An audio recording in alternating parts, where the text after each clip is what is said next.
قوم سے میں کہتا ہوں کہ خدا کے لیے ہر سامری کو خدا ماننا چھوڑ دو، ہر بچڑے کی پوجا کرنا چھوڑ دو۔ بابا جی سے بھی میں درخواست کرنا چاہتا ہوں کہ بابا جی دیکھیے، یہ دولت، یہ شہرت، یہ عزت، یہ جس طرح آتی ہے اسی طرح چلی جاتی ہے۔ دیکھنا کہیں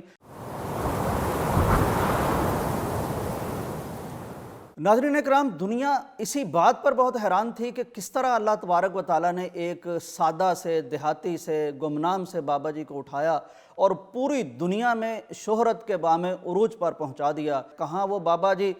جن کو کوئی محلے کا، علاقے کا بندہ نہیں جانتا تھا، اور کہاں عالمی شخصیت اللہ تبارک و تعالیٰ نے انہیں بنا دیا۔ لوگ ابھی اس بات پر ہی حیران تھے کہ اب کچھ اور طرح کی تصاویر، کچھ ویڈیوز، کچھ خبریں سامنے آنے لگیں۔ اس پہ لوگ بہت حیران ہوئے۔ ویڈیوز کچھ اس طرح کی تھی کہ سب سے پہلے تو ایک ویڈیو تصویر سامنے آئی جس میں کوئی ہاؤسنگ سوسائٹی ہے، تو کمرشلی اس نے بابا جی کی تصویر کو استعمال کرنے کی کوشش کی۔ Greet and meet, meet and greet with Baba ji, یا اس طرح کی کچھ چیزیں وہ لکھنے لگ گئے۔ لوگ حیران ہوئے کہ ایک سادہ لو آدمی، اخلاص سے بھرا ہوا بابا، اللہ نے اس کو نوازا ہے، تو یہ کس طرح کی کمرشل ذہنیت ہے، تجارتی ذہنیت ہے؟ نہ جانے کون اس کے پیچھے ہے، شاید بابا جی بھی اس پہ ساد کر رہے ہیں یا اس کو پسند فرما رہے ہیں۔ پھر ایک اور ویڈیو، بلکہ بہت ساری ویڈیو سامنے آنے لگ گئیں کہ جناب لوگ جا رہے ہیں بابا جی سے دم کروا رہے ہیں۔ اب بابا جی کی سٹوری چونکہ سامنے آ چکی تھی، بابا جی کا کوئی علمی بیک گراؤنڈ نہیں ہے، کوئی دینی تشخص نہیں ہے، وہ ایک سادہ دل چرواہا ہے، ایمان اور یقین سے بھرا ہوا، بیت اللہ کی اور مسجد نبوی کی محبت میں ڈوبا ہوا شخص، یعنی اس طرح کی اس کی شبیہ سامنے آئی تھی۔ تو اس میں کوئی علمیت کی بات نہیں تھی، تو ان کا یکدم یوں دم شروع کر دینا، اس سے بھی لوگ چونک گئے۔ پھر ایک اور تصویر سامنے آئی جس میں دیکھا گیا کہ بابا جی نے اپنی جھونپڑی پر ایک چارٹ لگا رکھا ہے ہاتھ سے، جس پر لکھا ہوا ہے، وہ حدیث مبارکہ کا مفہوم لکھا ہوا تھا کہ میرے سامنے جھکو نہیں، میرے قدموں میں پڑو نہیں، کیونکہ یہ حق صرف اللہ کا ہے، اور پیارے پیغمبر کی حدیث کا ریفرنس دیا بابا جی نے اپنی جھونپڑی پر لگے ہوئے چارٹ کے ذریعے سے کہ یہ اگر کسی کو حق ملتا کہ کسی کے سامنے سجدہ ریز ہوا جا سکتا تو خدا بیوی کو حکم دیتا کہ اپنے شوہر کے لیے، لیکن ظاہر ہے ایسا کچھ نہیں ہوا۔ تو یہ ساری چیزیں جب سامنے آئیں تو کچھ لوگ چونک اٹھے، اور میں سمجھتا ہوں ان کا چونکنا بجا ہے، کیونکہ قوموں کی نفسیات بڑی عجیب و غریب ہوتی ہیں، اور خصوصاً پاک و ہند میں ہم تک جس طرح سے اسلام پہنچا ہے وہ بڑے واسطوں سے پہنچا ہے، براہ راست ہم عربی تک رسائی ہماری نہیں ہے، تو بہت سی خرافات بھی ہمارے اندر پائی جاتی ہیں، عقیدے کی کمزوریاں ہیں، ضعیف الاعتقادی ہے، اور اس کے بڑے سارے مظاہر ہیں، بہت کچھ، اور خاص طور پر دین کو جس طرح کمرشلی طور پر بہت سے لوگوں نے یوز کرنا شروع کیا، تو یہ چونکنے والے، ان کا چونکنا بہت بجا تھا۔ اب اس پہ ایک ریئیکشن شروع ہوا، لوگوں نے پوسٹیں لگانی شروع کر دی۔ تو میں نے تھوڑا سا جب پتہ کرنے کی کوشش کی تو بابا جی کے ایک بہت قریبی ذریعے سے میرا رابطہ ہوا۔ یہ وہی شخص ہیں جنہوں نے سب سے پہلے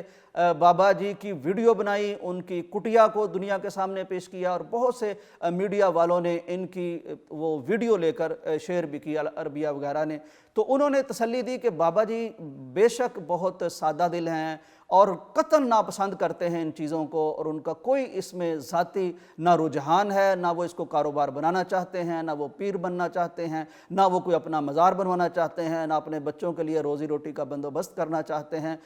بلکہ بابا جی آج بھی ملنے والوں سے یہی کہتے ہیں کہ بیٹا میں ایک سادہ چرواہا ہوں، میرے پاس اور کچھ نہیں ہے، جو دیتا ہے خدا دیتا ہے، جو کرتا ہے خدا کرتا ہے۔ یہ ان کی طرف سے جب وضاحت آئی تو دل کو ایک گونا اطمینان ہوا، ایک تسلی نصیب ہوئی، لیکن افسوس ہوا اس قوم پر جو بڑی شعبدہ باز قسم کی قوم ہے، بڑی تماشائی قوم ہے، عجیب طرح کی قوم ہے، اور شاید قوموں کی نفسیات اسی طرح کی ہوتی ہیں۔ مجھے لگتا ہے کہ بنی اسرائیل کے بارے میں جو چیزیں قرآن ہمیں بتاتا ہے وہ چیزیں متشکل ہو کے ہمارے سامنے آ بھی جاتی ہیں۔ آپ اندازہ کیجئے کہ انسان کتنا عجیب و غریب اعتقاد رکھنے والا ہے۔ نبی کے ساتھ بنی اسرائیل کی قوم جب نیل کراس کر گئی، اور یہ دنیا کا سب سے بڑا معجزہ آج تک قرآن میں محفوظ ہے کہ نیل کا دو حصوں میں بٹ جانا، پھر قوم موسیٰ کا گزر جانا، اور پھر اس کے بعد جب فرعون کا پیچھا کرنے یا تعاقب کرنے کی کوشش کرنا تو اس کو غرق کر دینا۔ تو آپ اندازہ کیجئے اتنا بڑا معجزہ دیکھ کے انسان کے ایمان کا لیول کہاں پہنچ جاتا ہے، لیکن قرآن بتاتا ہے کہ اس سے نکلے ہی تھے وہ، اور نبی ساتھ تھا، جب سامنے پہنچے تھے قوم کو دیکھا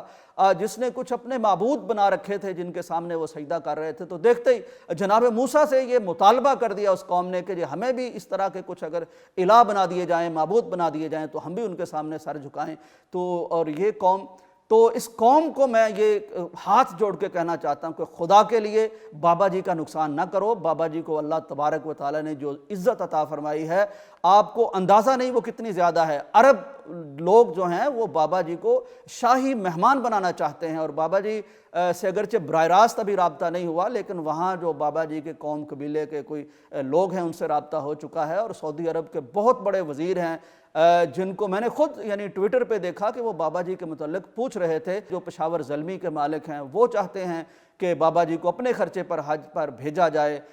وہاں بلوچستان کے بھی شاید کسی سرکاری آفیشل نے یہ کوشش کی ہے۔ تو یہ یعنی عرب و عجم میں جو اللہ تبارک و تعالیٰ نے بابا جی کو ان کے اخلاص کی بنا پر، ان کی نیک نیتی کی بنا پر، ان کی ایک دل لگی ہے یعنی بیت اللہ کے ساتھ 15 سال، یعنی ایک شخص اپنا جوتا نہیں خریدتا، اپنا گھر نہیں بناتا، اپنی زمین نہیں لیتا، اپنے کپڑے نہیں لیتا، وہ بیت اللہ کے لیے تج کر دیتا ہے، تو میں سمجھتا ہوں کہ یقیناً ان میں اتنی غیرت اور حمیت، ان میں اتنا استقلال اور استقامت ضرور ہے کہ وہ اس کو پیشہ نہیں بنائیں گے، اور یہی خبریں ہیں۔ بابا جی سے بھی میں درخواست کرنا چاہتا ہوں کہ بابا جی دیکھیے یہ دولت، یہ شہرت، یہ عزت، یہ جس طرح آتی ہے اسی طرح چلی جاتی ہے۔ دیکھنا کہیں اس ریل پیل میں اور اس عقیدتوں کے بیجا اور جاہلانہ بہاؤ میں کہیں آپ بہہ نہ جانا، انشاءاللہ نہیں بہیں گے، لیکن میں ایک چھوٹا ہونے کے ناطے آپ سے درخواست کرتا ہوں کہ ہمیں آپ سے بڑی عقیدت ہے، بڑی محبت ہے، آپ کے چہرے پر جو سادگی ہے، جو اخلاص ہے وہ بڑا دل موہ لینے والا ہے۔ کہیں کوئی شیطانی قوتیں اس سے کوئی اور طرح کے مقاصد حاصل نہ کر لیں، تو آپ نے انشاءاللہ تعالی یہ قائم دائم رہنا ہے جس اللہ نے آپ کو گمنامی سے اٹھا کے، جس طرح یوسف علیہ السلام کو گمنامی کے کنویں سے اٹھا کر مصر کے تخت پر بٹھا دیا تھا، تو آپ کو بھی اللہ تبارک و تعالیٰ نے بلوچستان کی جھونپڑی کے گمنامی کے کنویں سے اٹھا کے عالمی شہرت، عالمی میڈیا اور انسانیت کے دلوں کے تخت پر براجمان کر دیا ہے۔ تو یہ اب آپ کے بھی ذمہ ہے کہ جتنی مرضی عقیدت میں لوگ آئیں، اپنے آپ کو آپ نے بچانا ہے۔ حدیث میں آتا ہے کہ یہ جو مخلوق کے دل ہیں نا، جن میں بڑی محبت اللہ نے بھر دی ہے آپ کی، تو یہ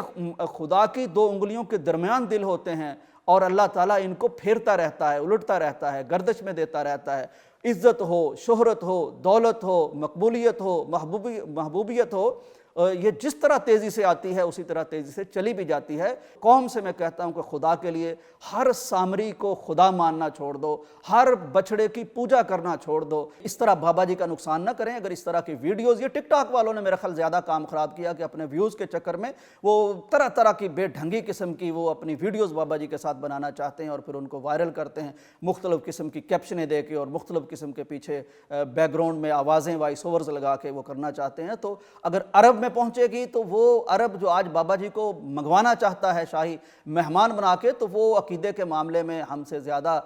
سوچنے والے لوگ ہیں۔ ایسا نہ ہو کہ بابا جی کا نقصان کر دیں اپنے چند ویوز کی خاطر۔ میں استدعا کرتا ہوں قوم سے کہ وہ ایک باوقار، باعزت اور غیرت مند قوم کا کردار ادا کریں، اس طرح کا رویہ پیش کریں، تاکہ عجم کی اور پاکستان کی جو عالمی سطح پر ایک عزت اس بابا جی کی وجہ سے بنی، میں سمجھتا ہوں بابا جی کی بھی عزت ہے اور پوری قوم کی عزت ہے، یہ اس پاکستان کی عزت ہے۔ ان رویوں کی وجہ سے کہیں یہ نہ ہو کہ پاکستانیوں کے لیے کل آپ زیارت حرمین میں کسی مشکل اور رکاوٹ کا باعث بن جائیں، یا آپ کسی بدنامی کا باعث بن جائیں۔ اللہ تعالی ہمیں محفوظ رکھے۔ اجازت دیجیے، اللہ حافظ۔